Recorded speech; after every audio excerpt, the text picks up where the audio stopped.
Hello and welcome to today's reading. Come and join me in my cosy little corner, or maybe find a nice little cosy corner of your own. And whilst you're doing that, I'll just go through quickly how my messages come through to me. So they come through as a series of words, phrases, sometimes little scenarios played out in my head. And then what I do is I expand on it and clarify using tarot. So now that you've got yourself settled, just take a minute to really drop into your own intuition so that you can get a feel for which of these messages are right for you. And if none of them resonate with you, that's fine. Just have a look through my other titles and see which ones stand out. Okay, now I'm really excited to share today's message with you because it came through so differently to messages that I normally get.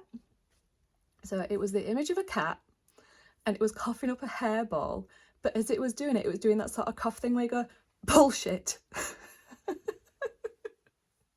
And it is just such a visceral response to anything that's not wanted right now, I think.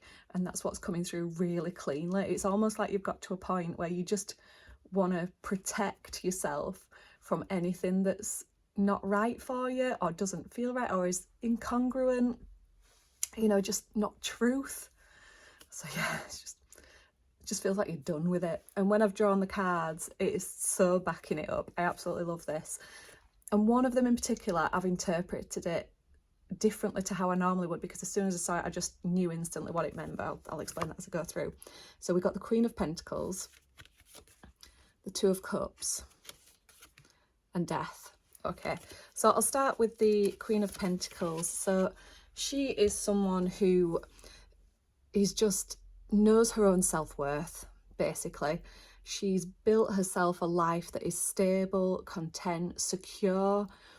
And I get that that's not necessarily sort of in a physical way, although the pentacles do often, well, they do symbolise that, that you've built a life that is, like having enough money and that you've real life that you've created for yourself, in the 3D world, as we call it, is safe and steady. But I feel like it's more than that. It almost feels like you've created peace in your life, like you've stepped out of drama, you've stepped away from the bullshit, basically. You're just getting better at discerning what's right for you and what's not right for you, and it's coming down to your own self-worth. So I get the feeling that somebody has really taken the time out to look after themselves and listen to themselves. And that's where the Two of Cups comes in. Because when I saw this today, I didn't think about partnership or romantic relationships. I thought of like mind and body. And it's almost like mind and body are now lining up with each other. So that absolute visceral response to bullshit that I saw, that cat coughing up that hairball, it's almost like that's the point you've got to.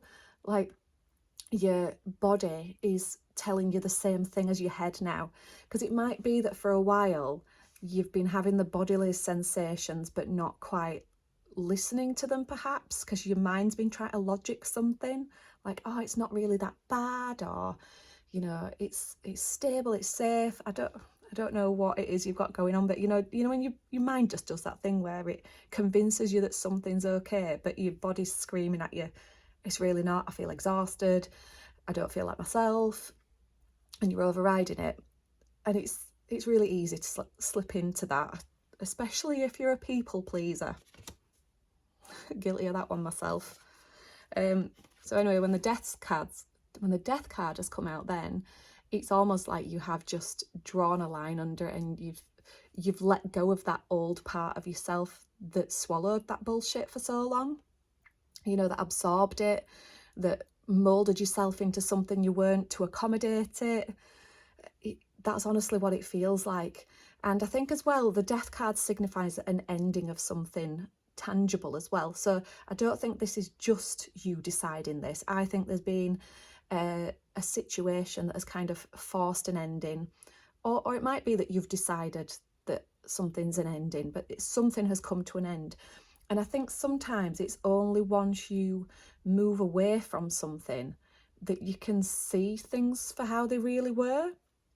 Because while you're in it and you're having those responses in your body, but your mind's working away, it's like keeping you under in a condition of stress all the time, and it's really difficult to see things clearly when you're under stress. So I think this ending is what has given you the clarity to tune into yourself a little bit more. Maybe not tune into yourself more. I think you were already tuned in. You were just overriding it. That's what it feels like. But you've decided now that, no, if I feel that feeling in my body again, I know that something's not right, and I'm actually going to listen to it and act on that now and not try and override it with my logical brain. Yeah. And in that way, you stay in your Queen of Pentacles energy. So yeah, very different reading today, but I feel it. I really feel it. Possibly because this is something that's going on in my life at the moment as well. Who knows? So I'd love to hear in the comments how this has resonated with you today. So please do share below. And as always, thank you so much for joining me today, and I shall see you again next time. Bye bye.